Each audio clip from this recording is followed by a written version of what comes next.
والسلام عليه وعلى آبائه الطيبين الطاهرين وأولاده المعصومين لا سيما على نعم سيدنا وإمام عصرنا وصاحب أمرنا فقيها لله الأعظم وحجة الأعظم روحي وأرواح العالمين عن طلاب مقدمه الفداء أما بعد فقد قال رسول الله صلى الله عليه وآله إن الله يغضب لغضبها ويرضى لرضاها صلى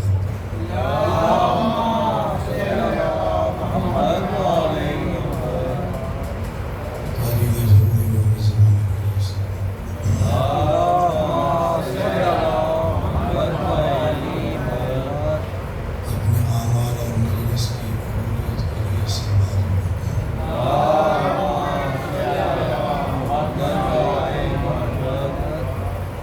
تمام مومنین اور عزاداروں کے حفظ و سلامتی کے لیے سوال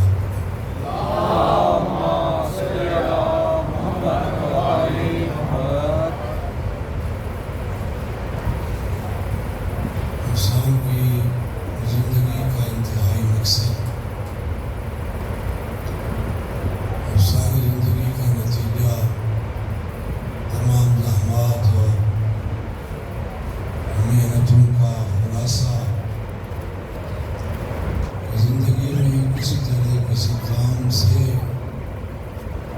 خالق اپنے بندے پہ راضی ہو جائے تاکہ اس کا دنیا میں آنے کا مقصد پورا ہو جائے اور اللہ نے اپنی رضا کے لیے بندوں کو اپنے حبیب کی طرف متوجہ کیا فرمایا اگر چاہتے ہو اللہ تم سے محبت کرے تو ابھی تو تمہاری خواہش ہے تمہاری تمنا کہ اللہ تم سے محبت کرے فرمایا اس کے حبیب کی اتباع کرو اس کی بات مانو اس کی پیروی کرو اس سے محبت کرو تو پھر تمہیں کہنے کی ضرورت نہیں پڑے گی اللہ خود تم سے محبت کرے گا ابھی تو تمہاری خواہش پھر یحببکم اللہ اللہ تم سے محبت کرنے لگے وہ تم پہ راضی ہو جائے اس لیے بندوں کو اللہ نے اپنی رضا اور خوشنودی کا راستہ بتایا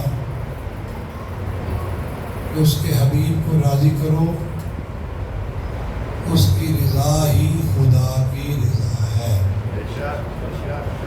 اگر کسی پہ اللہ کا حبیب راضی ہو جائے تو پھر اس کو یہ سمجھنے کی ضرورت نہیں ہے کہ اللہ راضی ہوا یا نہیں اس لیے کہ اللہ نے اپنی رضا اپنے حبیب کی رضا میں رکھی اگر مصطفیٰ راضی ہو جائے تو اس بات کی دلیل ہوگی کیونکہ وہ بغیر مرضی الہی کے نہ کسی پہ ناراض ہوتے ہیں نہ کسی پہ راضی ہوتے ہیں اگر کسی پہ اللہ کا حبیب راضی ہو جائے تو یقین رکھو کہ یہی اللہ کی رضا کی دلیل ہوگی اور پاک پیغمبر نے اپنی رضا کے لیے صاحبان ایمان کو اپنی بیٹی کا در دکھایا فرمایا چاہتے ہو تم پہ اللہ کا حبیب راضی ہو جائے تو تم اس کی بیٹی فاطمہ کے دل کو راضی کرو اس لیے کہ جس طرح خالق نے اپنی رضا اپنے حبیب کی رضا میں رکھی مصطفیٰ نے اپنی رضا اپنی بیٹی کی رضا میں رکھی اگر چاہتے ہو یہ معلوم کرو کہ تم پہ قلب یا اثر مصطفیٰ راضی ہوا کہ نہ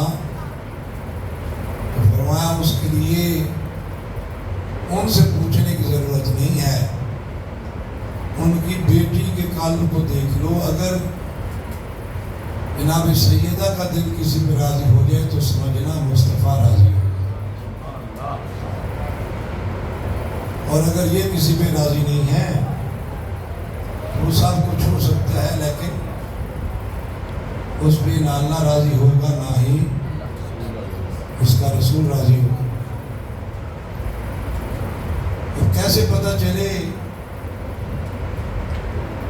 کہ اللہ کا حبیب اور اس کی بیٹی راضی ہو گئے؟ کوئی نشانی، کوئی علامت، کوئی پہچان کا طریقہ جس سے بندہ اگر اپنے متعلق یہ معلوم کرنا چاہے کہ اللہ مجھے پسند کرتا ہے کہ نہیں، اللہ مجھ سے محبت کرتا ہے یا نہیں، یا کسی اور کے متعلق بندہ اگر یہ دیکھنا چاہے کہ فلاں بندے سے اللہ محبت کرتا ہے یا نہیں، تو اس کی نشانی کیا ہے؟ کوئی علامت، کوئی پہچان کہ پوچھنے کے بغیر ہی خود دیکھنے سے ہی پتہ چل جائے کہ اللہ پسند کرتا ہے یا نہیں، تو اس کا بھی پاک پیغمبر نے بندوں کو راستہ بتایا، اس کی پہچان بتائی، اس کا طریقہ بتایا۔ میں اگر یہ معلوم کرنا چاہو کہ اللہ کسی کو پسند کرتا ہے یا نہیں، کسی کے ساتھ اللہ کا معاملہ ٹھیک ہوا یا نہیں، اللہ اس کے ساتھ اچھائی اور بھلائی کا ارادہ رکھتا ہے یا نہیں، تو فرمایا ایک نشانی تمہیں بتا رہا ہوں، وہ جہاں نظر آئے پہچان لینی۔ فرمایا اذا اراد اللہ بعبد خیرا قذف فی قلبہ محبت الحسین۔ پیغمبر اعظم نے ارشاد فرمایا جب اللہ کسی بندے سے اچھائی کا ارادہ کرتا ہے تو پتہ کیسے چلے کہ اللہ اب اس کے ساتھ اچھائی کا ارادہ کر رہا ہے؟ فرمایا اس کی نشانی یہ ہوگی کہ اللہ اس بندے کے دل میں حسین کی محبت ڈال دے گا۔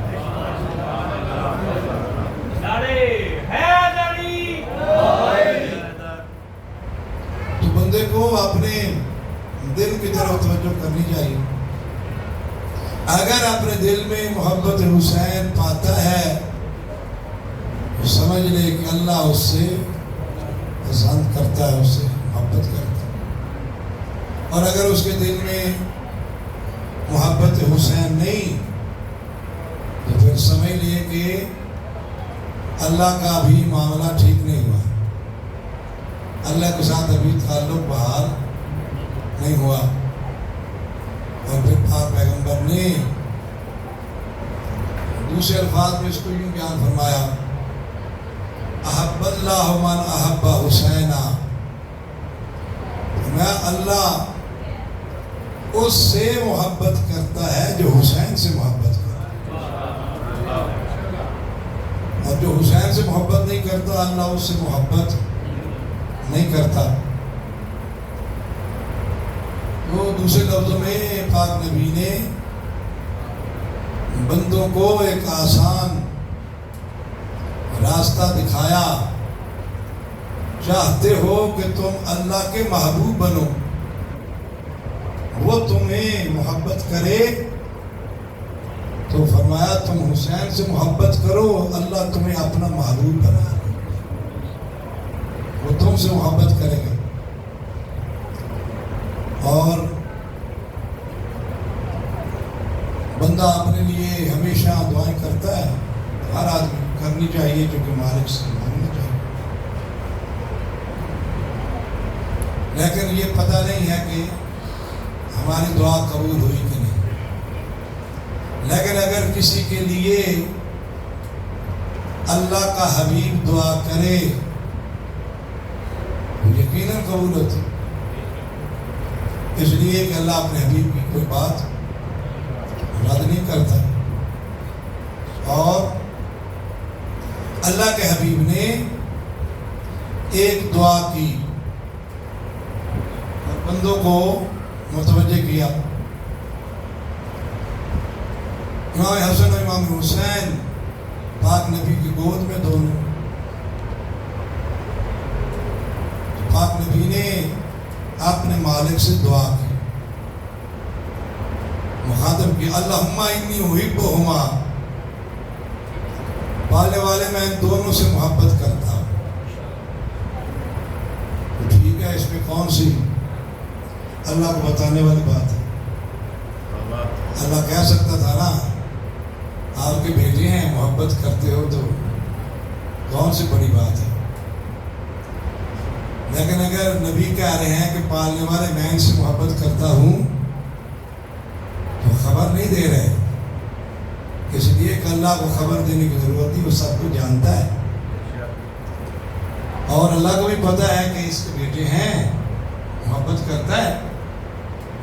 اس لیے نبی نے اگلا جملہ فرمایا، یہ کہہ کے اللہ سے پاک پیغمبر نے اپنی محبت کا واسطہ دیا. میں ان دونوں سے محبت کرتا ہوں. کون کہہ رہا ہے؟ جو اللہ کا محبوب ہے. اللہ اس سے محبت کرتا ہے، اور ہر محب فقط محبوب سے محبت نہیں کرتا، محبوب کی ہر محبوب شے سے بھی محبت کرتا. اس کے محبوب کو جس شے سے محبت ہو وہ اس سے محبت کرتا ہے. اور دنیا میں اس کی بہت سی مثالیں موجود ہیں. تو پاک نبی یہی کہہ رہے ہیں اللہ سے، پالنے والے میں دونوں سے محبت کرتا ہوں، اور تو جانتا ہے نا کہ میں تیرا محبوب ہوں، اور اگر مجھے یہ دونوں محبوب ہیں تو تو بھی ان دونوں کو محبوب رکھ. اس لیے فرمایا اللہم انی احبہما، میں ان دونوں سے محبت کرتا ہوں. پھر کہا وَأَحَبِّهِمَا، میری محبت کی وجہ سے تو بھی ان دونوں سے محبت کر. ٹھیک ہے، اللہ کہہ دے گا میرے محبوب کو جس سے محبت ہے مجھے بھی اس سے محبت ہے. محبت رکھے گا. اگر یہیں تک ہوتا تو یہ تو ان کا اپنا ذاتی معاملہ تھا. اللہ اپنے حبیب سے محبت کرتا ہے، ان کے بیٹوں سے بھی، شہزادوں سے محبت کرتا ہے. ساتھ نبی نے فرمایا وَأَحَبِّ مَنْ أَحَبَّهُمَا، پالنے والے تو فقط ان دو سے محبت نہ کر، جو ان دونوں سے محبت رکھے تو اس سے بھی محبت رکھ. اور یہ دعا کس کے لیے ہے؟ یہ اللہ داروں کو یاد رکھنا چاہیے. پاک نبی آپ کے لیے دعا کر کہ جن سے مجھے محبت ہے اس سے اللہ کو محبت ہے، اور پالنے والے تو بھی ان سے محبت کر. اور فقط ان دو سے نہیں، جو ان دونوں سے محبت کرتا ہے تو اس سے بھی محبت. تو کیا پاک نبی کی دعا قبول ہوئی کہ نہیں ہوئی؟ یقیناً قبول ہے. جب نبی نے مالک سے کہا جو ان دونوں سے محبت کرے تو بھی ان سے محبت کر، تو اللہ نے بتایا مجھے بھی اس سے محبت ہے جو حسین سے محبت ہے.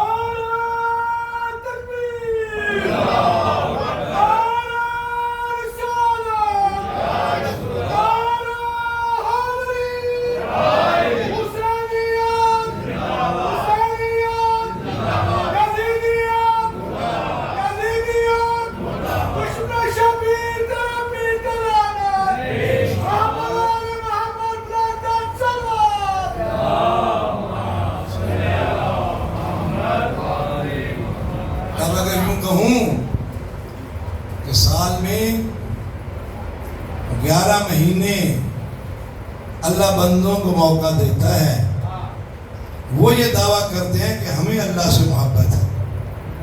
مختلف کام کرتے ہیں اللہ سے محبت کے اظہار کے لیے، مختلف کام کرتے ہیں، نیکیاں کرتے ہیں، تو یہ تو لوگوں کا دعویٰ ہے، لیکن اللہ کی محبت کن سے ہے؟ یہ دن اللہ اس لیے لاتا ہے، کہہ رہا اب تک تم کہتے تھے ہمیں اللہ سے محبت ہے، آؤ میں بتاؤں مجھے کن سے محبت ہے۔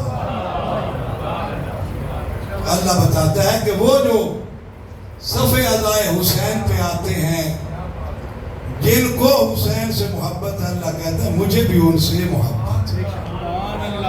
اس لیے ان دنوں میں یہ پتہ چلتا ہے کہ اللہ سے محبت کرنے والے کون ہیں اور اللہ کن سے محبت کرتا ہے۔ اور پھر پاک نبی نے اپنے دونوں شہزادوں کا تعارف بھی کروایا، دونوں کا ہاتھ پکڑا اور صاحبان ایمان، نبی کے ساتھی، مومنین تشریف فرما، نبی نے فرمایا کیا تمہیں بتاؤں جنت میں کون ہوگا؟ کہا جی یا رسول اللہ۔ فرمایا الحسن والحسین، حسن حسین جنت میں۔ ٹھیک ہے، پھر فرمایا یہ اکیلے نہیں ہوں گے، ابو ہما فی الجنہ، ان دونوں کا بابا بھی جنت، ام ہما فی الجنہ، ان دونوں کی اماں بھی جنت، جدہ تو ہما فی الجنہ، ان دونوں کی نانی اور دادی بھی جنت، جدو ہما فی الجنہ، ان دونوں کا نانا اور دادا بھی جنت میں۔ تو یہ تو خاندانی میٹر ہے، وہ جنت کے سردار ہیں، ان کے قریبی سارے انہی کے ساتھ ہوں گے۔ لیکن اس کے بعد نبی نے فرمایا وہ یہ نہ سمجھے کہ سب کچھ گھر رکھ لیا، فرمایا محبہما فی الجنہ، جو ان دونوں سے محبت کرے گا وہ بھی جنت میں۔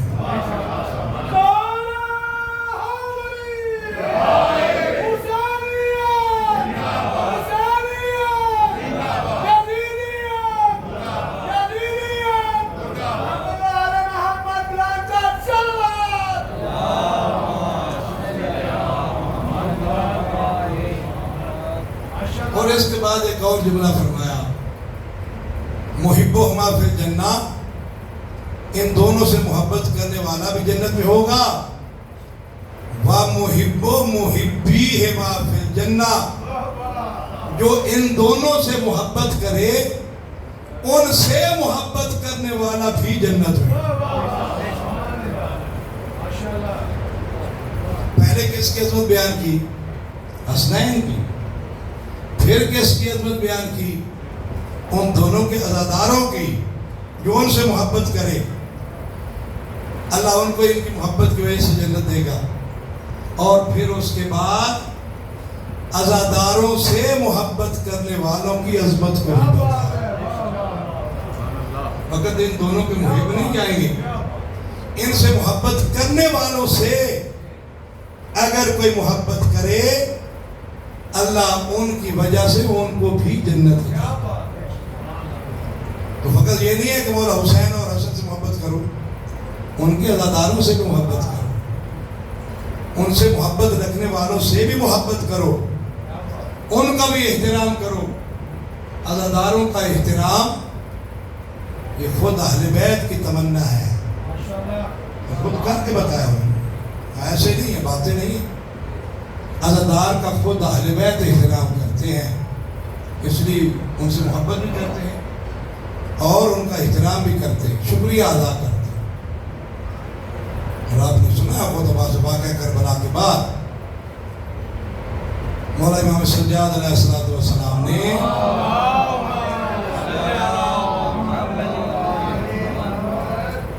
خوشی کی تقریبات میں جانا چھوڑ دیا تھا، کہیں نہیں جاتے تھے۔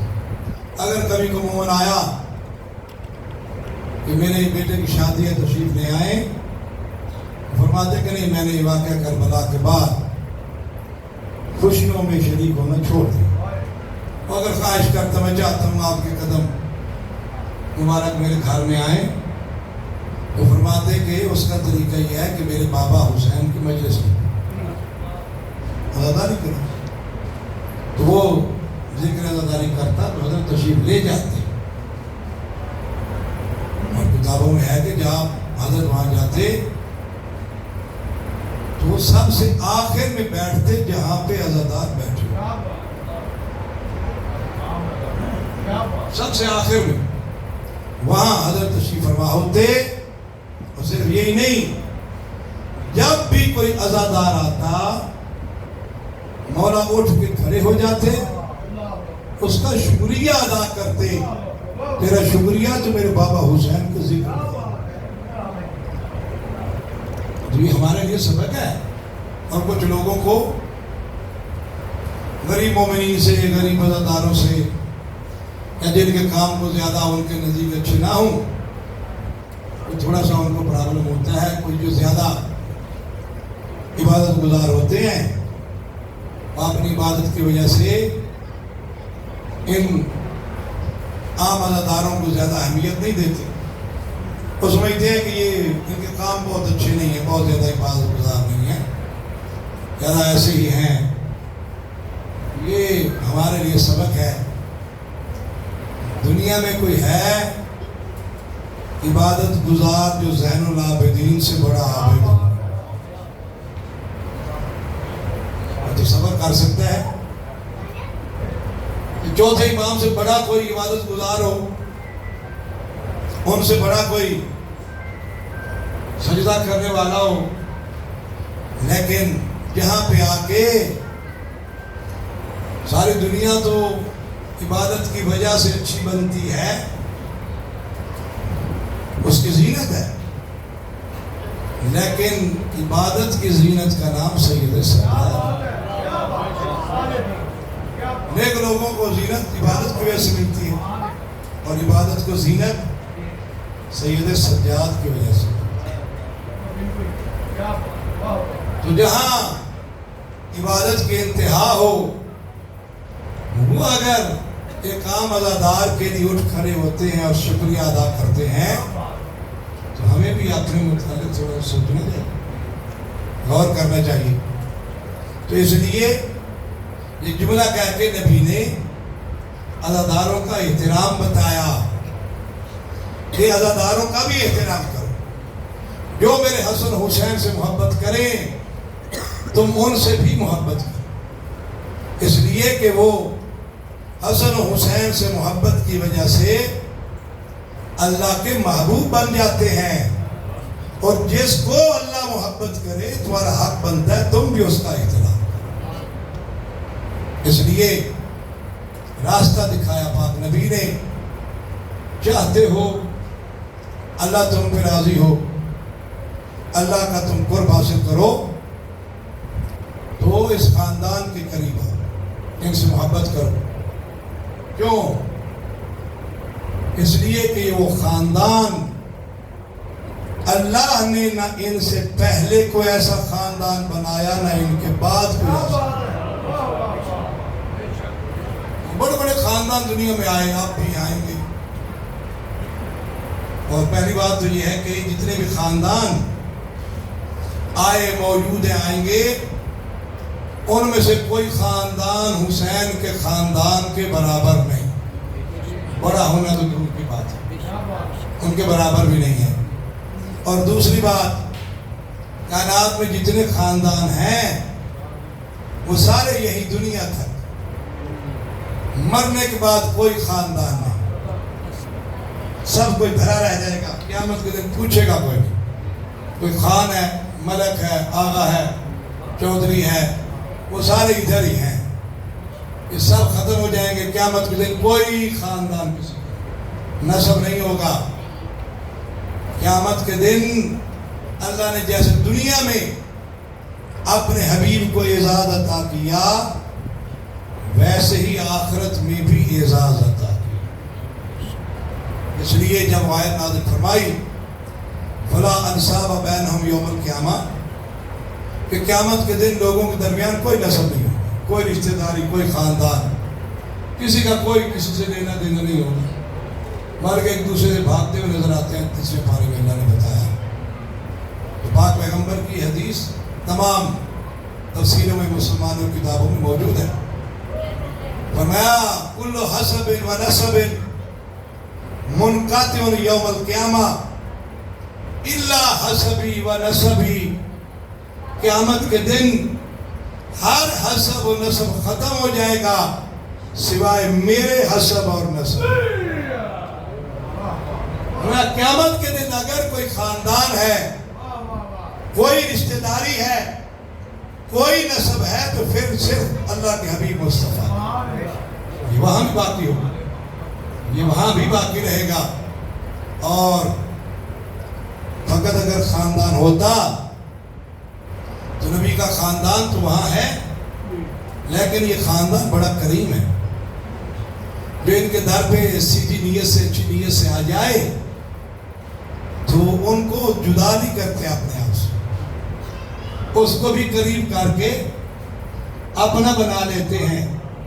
اگر فقط لفظ یہی ہوتا کہ ہر نسب رشتہ داری خاندان ختم ہو جائے گا سوائے میرے خاندان کے، تو بات فقط خاندان مصطفیٰ تک محدود رہ جاتی. لیکن نبی نے ساتھ ایک اور جملہ بھی فرمایا. صاحبان علم اس کو سمجھتے ہیں دو چیزیں ہوتی ہیں، ایک نسب ہوتا ہے اور دوسرا حسب ہوتا ہے. نسب تو رشتہ داری، خاندان اور خونی رشتے کو کہتے ہیں، اور حسب کسی کے کردار سے بنتا ہے. تو نبی نے فقط اپنے خاندان کا نہیں فرمایا، فرمایا میرا نسب بھی وہاں باقی ہوگا. جس کا کردار ہمارے کردار سے ملتا ہوگا وہ بھی وہاں باقی ہوگا.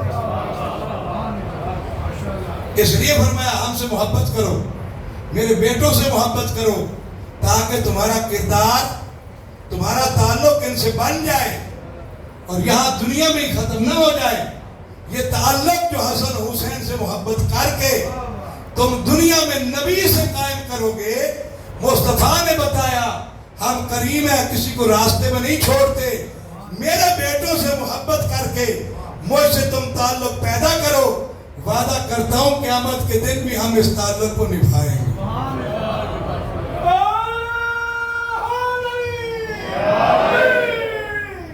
اس لیے فرمایا کہ میرا حسب بھی وہاں ہوگا اور میرا نسب بھی وہاں.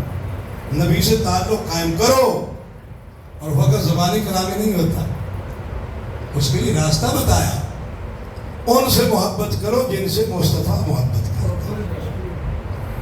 خاندان وہ مانو جس کو مصطفیٰ اہمیت دیتا ہے.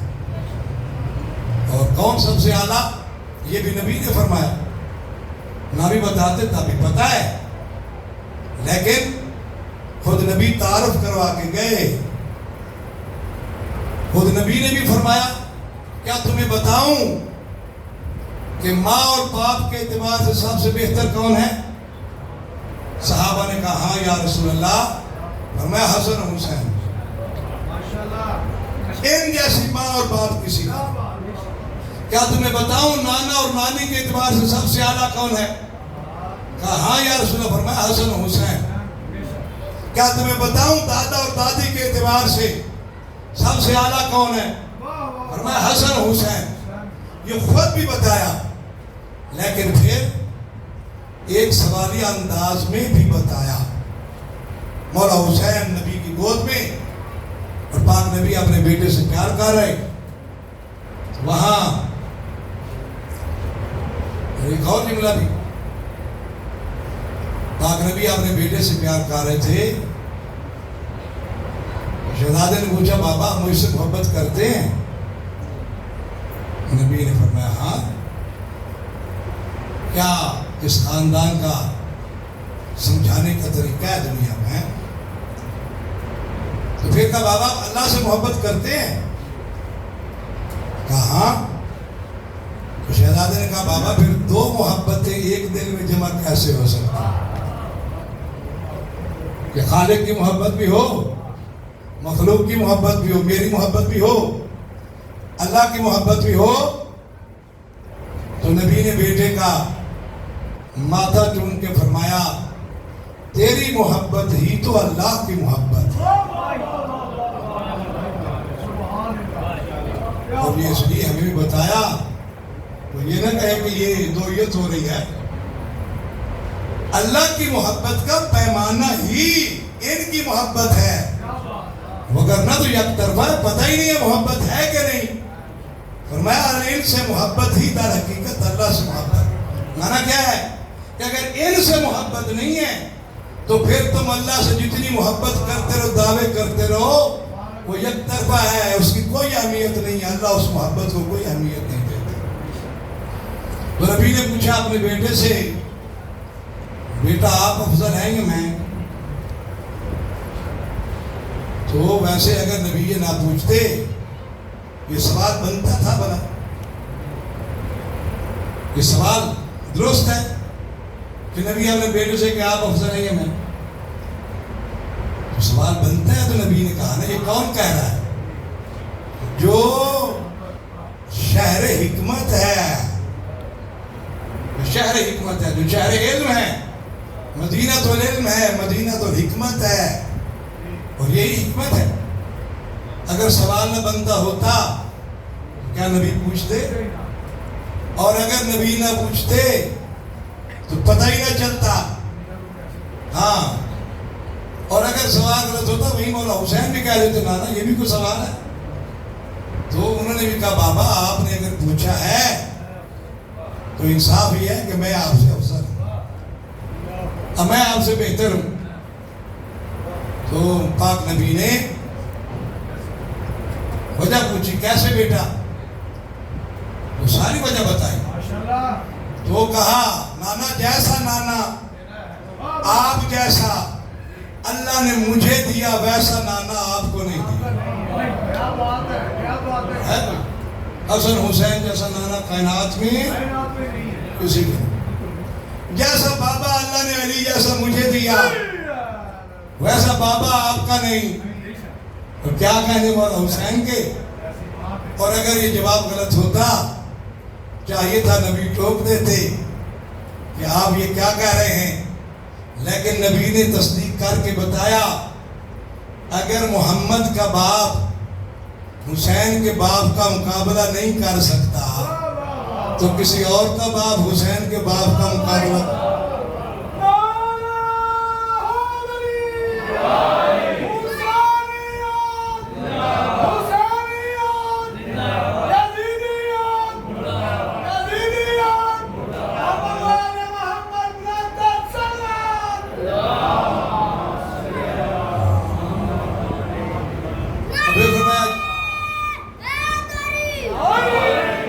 جیسی ماں اللہ نے مجھے عطا کیا ویسی ماں آپ کی نہیں ہے. یہ روایت میں لفظ ہے. آپ کو بہت کم ملے گا کہ مولا حسین نے کبھی اپنے خاندان پہ ناز کیا. اب بنتا کرے لیکن یہ خاندان ایسا ہے کہ جو فقط رشتہ داریوں پہ ناز نہیں کرتا. اپنے ذاتی کردار اتنا بلند ہے لیکن دنیا چونکہ رشتہ داریاں ان کو ہم سمجھتی ہے.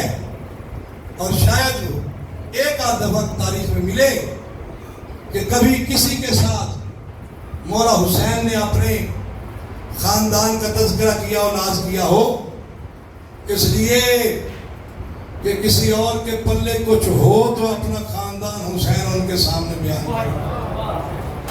لیکن یہاں بیان کیا نبی کی گود میں بیٹھ کے حسین مولا نے اپنا خاندان بیان کیا. کیوں؟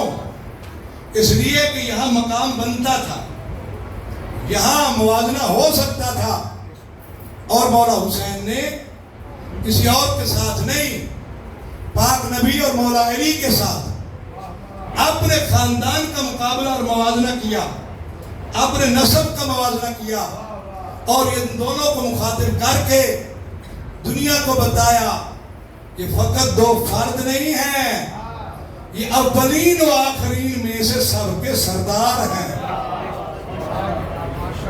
اور ان سے بات کر رہا ہوں تاکہ دنیا سمجھ جائے جب سرداروں کا حسین کے ساتھ مقابلہ ایسا ہے رعایا کیا کرے گی.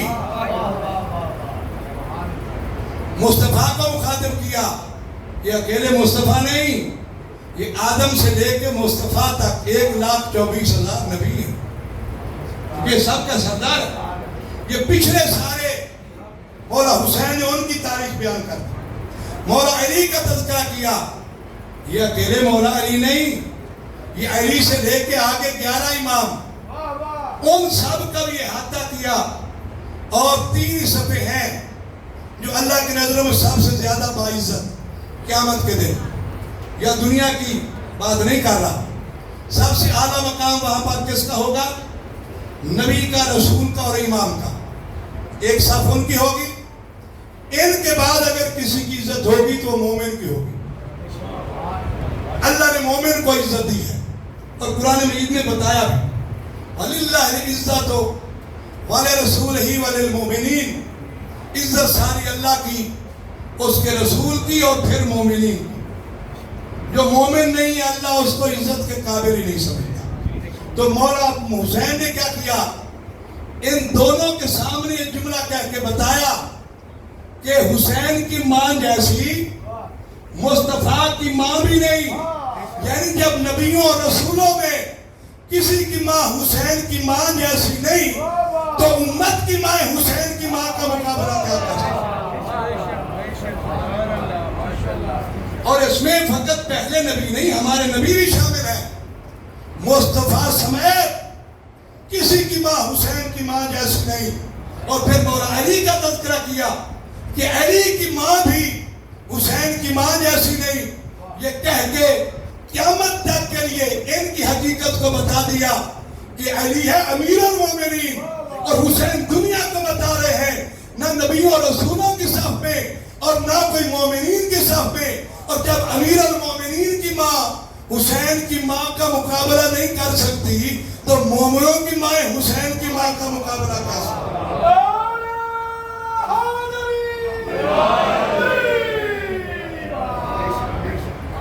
تو باقی تو سب تو بڑی مومنین کی ماں ہی ہیں۔ تمہارا حسین نے دنیا کو بتایا امیر المومنین کی ماں بھی وہ مقام نہیں رکھتی جو اللہ نے حسین کی ماں کی بات۔ اور واحد ہستی ہے جناب سیدہ، اللہ نے اس جیسا کسی کو خلق نہیں کیا۔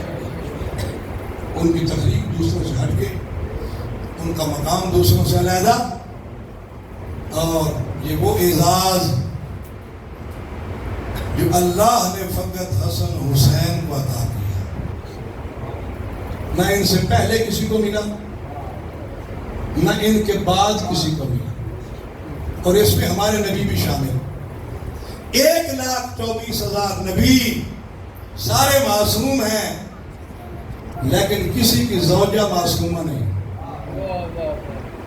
کہ ہمارے نبی سمیت کسی نبی کی زوجہ معصومہ نہیں۔ اور پہلی امتوں نے اللہ نے ایک بیوی کو معصومہ بنایا، لیکن اس کا شوہر نہیں رکھا۔ یہ دنیا میں، اور پھر آگے مولا حسن سے لے کے امام مہدی تک 11 امام سارے معصوم ہیں، لیکن کسی کی زوجہ معصومہ نہیں ہے۔ یہ اعزاز فقط اللہ نے مولا حسین کو عطا کیا، جن کا بابا بھی معصوم ہے، جن کی اماں بھی معصوم ہے۔ اور یہ عصمت، وہ مقام فقط معصومہ بنایا نہیں، اللہ نے حسین کی اماں کو مرکز عصمت بنایا۔ وقت کافی ہو گیا، مرکز عصمت قرار دیا اور بتایا فقط لفظوں کی وجہ سے، لفظوں کو دیکھ کے کوئی کبھی غلط فہمی کا شکار نہ ہو۔ لفظ نبی و رسول اوروں کے لیے بھی استعمال ہوتا ہے، مصطفیٰ کے لیے بھی استعمال ہوتا ہے۔ فقط نبی دیکھ کے، لفظ دیکھ کے کوئی یہ نہ سمجھے جیسے وہ ہے ویسا یہ ہے۔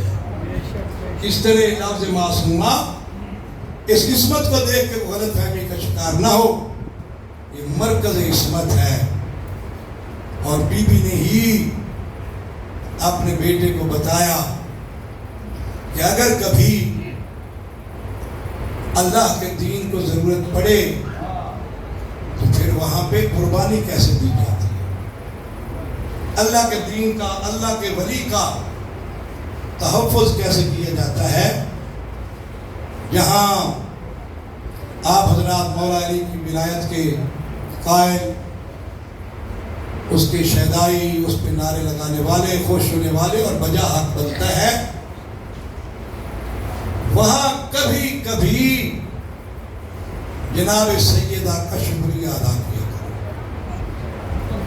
اس لیے کہ یہ وہ ہے جس نے ولایت علی کی بچا کے آپ تک پہنچائی، یہ محافظ ہے ولایت علی کا۔ وہاں علی کا دفاع کیا اور یہی سکھایا، اگر وقت کے امام کو ضرورت پڑے تو کیسے دفاع کیا جاتا ہے، اور اپنی بیٹی کو بتایا آج وقت کے امام کا میں تحفظ کر رہی ہوں، اور کل جب ضرورت پڑے تو یہ تیری ذمہ داری ہے۔ اس وقت کے امام کا دفاع اور ان کے ساتھ ہر مرحلے میں شریک ہونا تیری ذمہ داری۔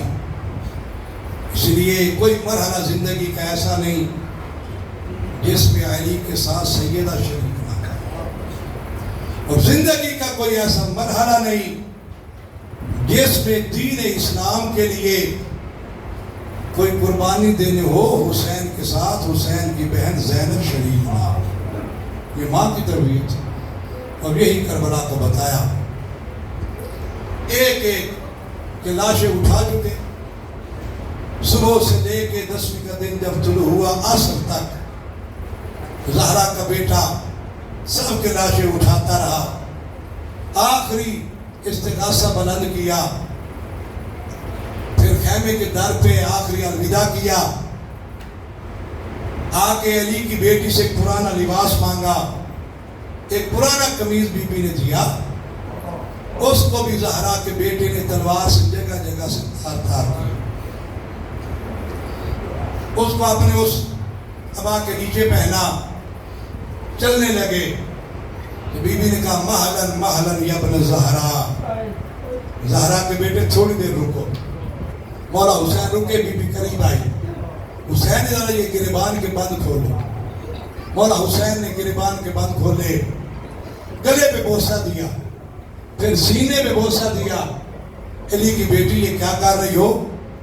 کہ بھیا اماں نے وصیت کی تھی جب 10ویں کے دن میرا بیٹا حسین پرانا لباس مانگے سمجھ لینا میرا بیٹا واپس نہیں آئے گا۔ اس وقت میری طرف سے حسین کے گلے پہ بوسہ دینا کہ یہاں خنجر چل جائے گا، اور پھر قریب بلایا مولا حسین نے، علی کی بیٹی کے سر سے چادر ہٹا کے بہن کے سر پہ بوسہ دیا۔ بھیا یہ کیا کر رہے ہو؟ میں اماں نے مجھے بھی وصیت کی تھی جب آخری مرتبہ جانے لگو زینب کے سر پہ بوسہ دینا میری طرف سے، اس لیے کہ پھر یہ چادر لٹ جائے گی۔ وہاں پہ بی بی نے جملہ فرمایا، بھیا حسین کوئی ایسا طریقہ ہو سکتا ہے کہ تو بچ جائے؟ میں اپنا سارا مال بیٹے سب کچھ قربان کرنے کے لیے تیار ہوں، کوئی طریقہ تو بچ جائے؟ علی کے لال نے کہا ہاں میرا بچنا تیرے ہاتھوں میں، اگر تو چاہے میں بچ سکتا ہوں۔ علی کی بیٹی کہتی ہے بھیا حسین وہ کیسے؟ علی کا بیٹا کہتا ہے دو میں سے ایک چیز بچے گی، یا تیرا بھائی بچے گا یا تیرے نانا کا دین بچے گا۔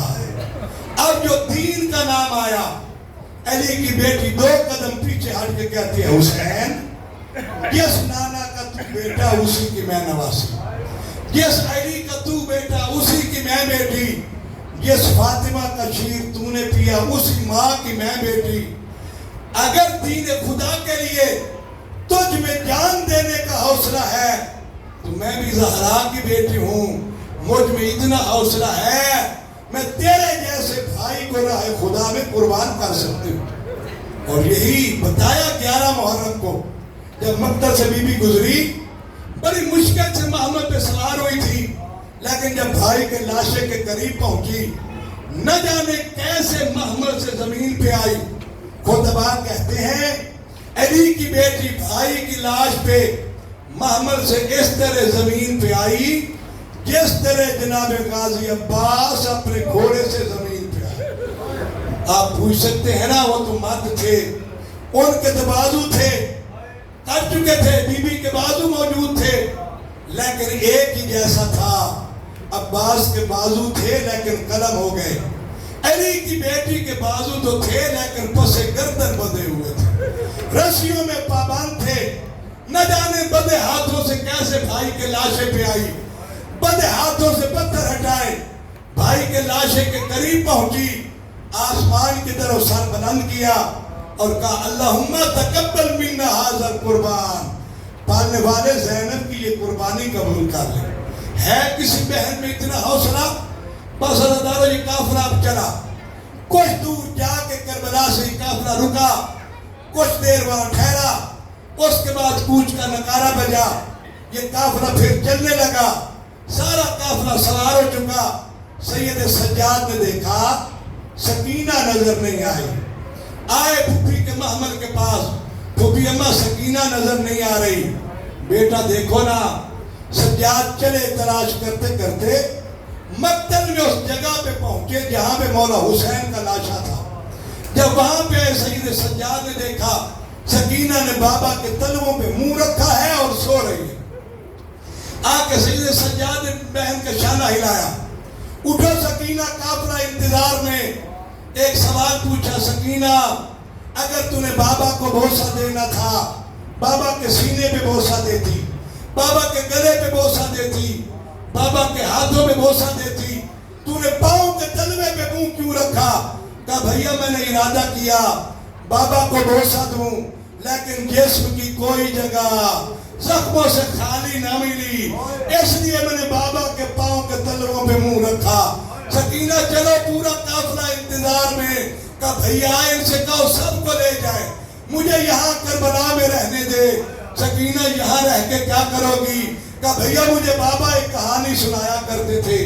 ہمارے نانا نبی کا ایک صحابی تھا جس کا نام ابو ذر تھا. وہ رمضہ کے صحرا میں پہنچا, اس کی ایک 4 سال کی بیٹی ساتھ تھی.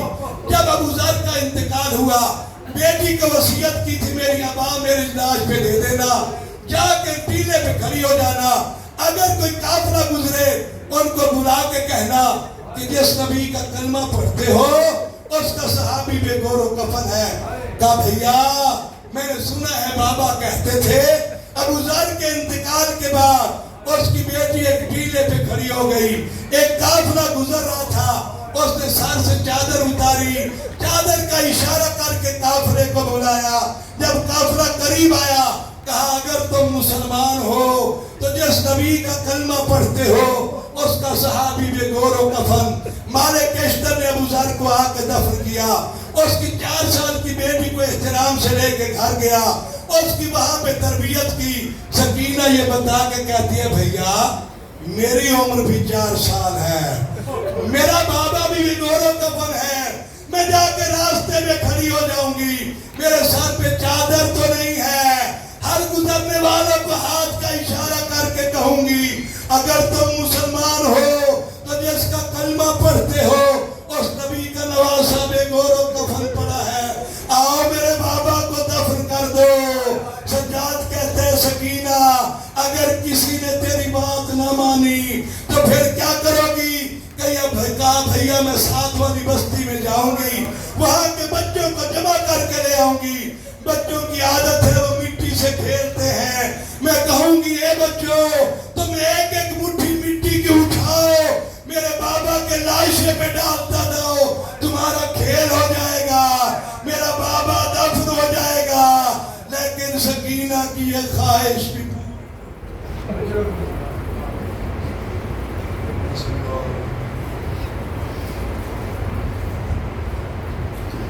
اللهم بك فاطمة وأبيها وبالها وبنيها وسر المستودع فيها أن تصلي على محمد وعلى محمد أن تفعل بما أنت أهل ولا تفعل بما أنا أهله. يا الله يا رحمن يا رحيم يا مقلب القلوب ثبت قلبي على دينك والا قسم جناب سیدہ قسم ہمارے سکری سے فرصت پر ان کی بارگاہ میں قبول منظور فرما۔ اللہ تعالیٰ جتنے قدم چل کے آئے جناب سیدہ قسم کے ہر قدم پہ اجر جزیل عطا فرما۔ جن لوگوں نے اس ذکر کا اہتمام کیا ان کی محنت قبول فرما۔ ان ایام میں جو بھی عزادار جس طرح بھی عزاداری کار مالک سب کی حفاظت فرما، سب عزاداروں کے گھروں میں خیر و برکت کا نزول فرما، تمام عزاداروں کو ارض و سماوی آفات و بلا سے محفوظ فرما، تمام عزاداروں کو رزق حلال وسیع عطا فرما، ہم سب کا اپنے سوا کسی غیر کا محتاج نہ فرما۔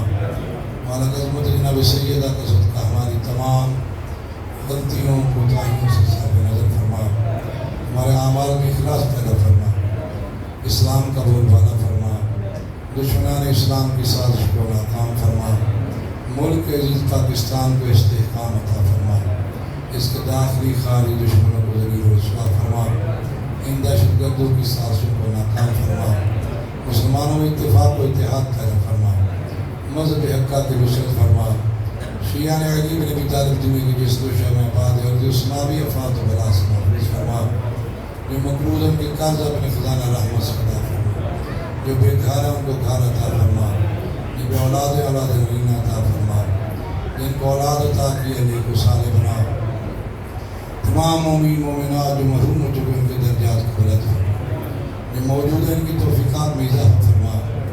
مالک عظمت جناب سیدہ کے صدقہ جو مومن مومنات حج و زیارات کی تمنا رکھتے ہیں پوری فرما، جن کو توفیق عطا کیا قبول و منظور فرما، ہم سب کی آنکھوں کو زیارت کربلا و نجف مکہ و مدینہ سے منور فرما، ہمیں ہمیشہ محبت اہل بیت پہ ثابت قدم فرما، موت و برزخ و محشر و میزان و صراط کے تمام مراحل میں ان کی شفاعت عطا فرما۔